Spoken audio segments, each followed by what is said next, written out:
अलबेले किस्सों की दास्तां के सिलसिले शुरू हुए, बनके कहानियां कहानियां।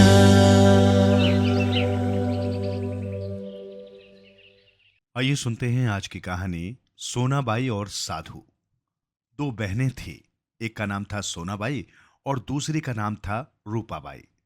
सोनाबाई सुंदर थी, इसलिए रूपाबाई उससे जलती थी। वो उसे हमेशा तंग किया करती थी। माँ की नजर बचाकर वो उसे पीटती रहती थी।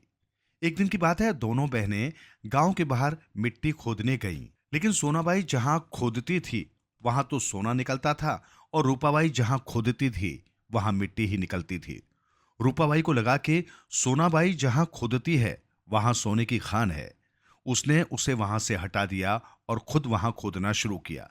लेकिन उसे मिट्टी ही मिली। उसने दो तीन जगह खोदा, लेकिन उसे मिट्टी ही मिली। थोड़ी देर में दोनों की टोकरियां भर गई। सोनाबाई की टोकरी सोने की धूल से और रूपाबाई की टोकरी सादी धूल से भर गई। दोनों घर लौटने की तैयारी करने लगी। रूपा ने टोकरी उठाई और घर का रास्ता लिया। सोनाबाई की टोकरी भरी थी।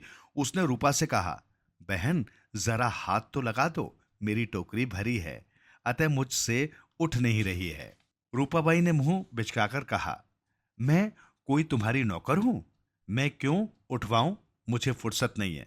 मैं तो यहां से चली। और ये कहकर वो सचमुच चल पड़ी। सोनाबाई बेचारी अकेली रह गई। उसने फिर से टोकरी उठाने की कोशिश की, लेकिन टोकरी बहुत भारी थी। वो वहीं बैठ गई। चारों तरफ सुनसान था, दूर तक कोई नजर नहीं आ रहा था। सोनाबाई को डर लगने लगा। इतने में उसने देखा कि उधर एक साधु आ रहा है। जब साधु पास आया तो उसने कहा, बाबा जी, जरा मेरी टोकरी उठवा दो। साधु उसकी टोकरी उठवाने लगा, लेकिन तभी उसने देखा कि ये लड़की तो बहुत सुंदर है, इसे अपनी झोपड़ी में रखना चाहिए। उसने लपक कर सोनाबाई को उठाया और अपने कंधे पर बिठा लिया और तेजी से भागना शुरू किया। सोनाबाई बहुत रोई चिल्लाई, लेकिन वहां कौन सुनने वाला था? कोई भी उसकी मदद को नहीं आया। थोड़ी ही देर में साधु बस्ती से दूर निकल गया। वो सोनाबाई को बहुत दूर जंगल में ले गया। इसी जंगल में वो रहता था। उसने बीच जंगल में सोनाबाई को पेड़ पर चढ़ा दिया। फिर वो गांव में गया और बहुत सा मक्खन ले आया। वो मक्खन उसने उस पेड़ के तने पर मल दिया। मक्खन उसने इसलिए पेड़ के तने पर चुपड़ा ताकि सोनाबाई पेड़ से नीचे न उतर सके और न कोई पेड़ पर चढ़ सके। सोनाबाई बेचारी बहुत घबराई, लेकिन अब कर ही क्या सकती थी? वहां से भागना मुश्किल था। अगर वो पेड़ से उतर भी जाती तो भला जंगल में रास्ता कैसे ढूंढती? वो उसी पेड़ पर कैद हो गई। इसी तरह काफी दिन बीत गए। साधु रोज आसपास के गांव से भिक्षा मांग लाता था। सोनाबाई पेड़ पर ही रहती थी। वो उसे वहीं खाने को दे दिया करता था। सोनाबाई को अपने घर की बहुत याद आती थी। वो साधु से बहुत कहती थी कि मुझे अपने घर भेज दो, लेकिन वो दुष्ट साधु उसकी एक नहीं सुनता था। सोनाबाई रोती थी और वो पेड़ के नीचे सोया पड़ा रहता था। एक बार की बात है, सोनाबाई के बड़े भाई की शादी के दिन पास आ रहे थे। उसके माता पिता पहले तो सोनाबाई की खोज करते रहे, लेकिन अंत में हार कर उन्होंने यही समझ लिया कि सोनाबाई अब नहीं मिलेगी। सोनाबाई के बापू को इसका बड़ा दुख था, लेकिन अब किया ही क्या जा सकता था। सोनाबाई के बिना भाई की शादी तो रुक नहीं सकती थी। विवाह का दिन आया और बारात रवाना हुई। चलते चलते बारात उसी जंगल में पहुंची। लोग बहुत थक गए थे, इसलिए एक जगह आराम के लिए रुक गए। जिस पेड़ पर सोनाबाई कैद थी उसी पेड़ के नीचे बारात ने डेरा डाला। सोनाबाई का भाई अपने साथ अपना सफेद कुत्ता भी लाया था। इस कुत्ते का नाम था मोती। सोनाबाई मोती को बहुत चाहती थी। जब उसने मोती को देखा तो वो रोते रोते बोली, मोती, रे मेरे मोती, तुम लोग सब जा रहे हो, खाजा पूरी खा रहे हो और पानी पी रहे हो, लेकिन सोनाबाई बेचारी जंगल में अकेली है। सोनाबाई ने एक बार ये गीत गाया, दूसरी बार गाया, और जब तीसरी बार गाया तो लोग चौंके। सोनाबाई के माता पिता को लगा कि ये तो अपनी सोने की ही आवाज मालूम होती है। उन्होंने इधर उधर खोजना शुरू किया, लेकिन खोजने कहीं दूर तो जाना नहीं था। फौरन उनकी नजर पास के पेड़ पर गई। उन्होंने देखा कि सोनाबाई पेड़ की डाल पर अपने हाथों में मुंह छिपाए बैठी रो रही है।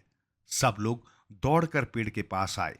सोनाबाई के भाई ने मोती को इशारा किया। मोती ने आगे बढ़कर पेड़ के तने पर लगा मक्खन चाट डाला। सोनाबाई का भाई ऊपर चढ़ा और उसे नीचे उतार लाया। सोनाबाई रोते हुए अपनी मां से लिपट गई। उसके पिता की खुशी का तो ठिकाना नहीं था। सोनाबाई की बहन भी उससे मिली। उसे अपने किए का पछतावा था। सोनाबाई ने उसे माफ कर दिया। फिर सोनाबाई को लेकर बारात आगे बढ़ी। थोड़ी देर बाद सन्यासी आटा मांगकर वापस लौटा।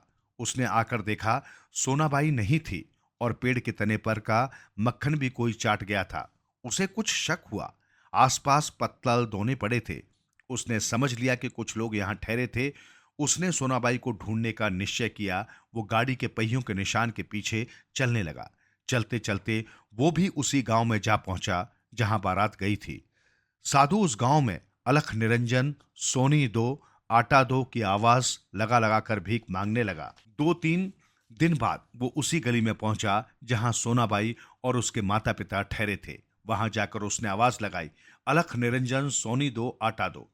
सोनबाई ने फौरन उसे पहचान लिया। उसने अपने पिता से कहा, बापू, यही भिकमंगा बाबा मुझे पकड़ के ले गया था। उसके पिता ने अपने साथियों को इकट्ठा किया और फिर साधु से पूछा, बाबा जी, सोनी चाहिए? बाबा बोला, हाँ हाँ, लाओ दो मेरी सोनी।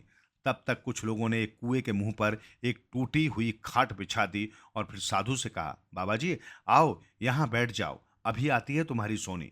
बाबा जी जानकर शान से खाट पर बैठ गए और बस बैठे ही थे कि धम से सीधे उस गहरे कुएं में जा गिरे। कुएं में गिरते ही उस दुष्ट साधु के प्राण निकल गए। फिर खूब धूमधाम के साथ भाई का विवाह करके सोनीबाई अपने घर के लोगों के साथ वापस लौट आई।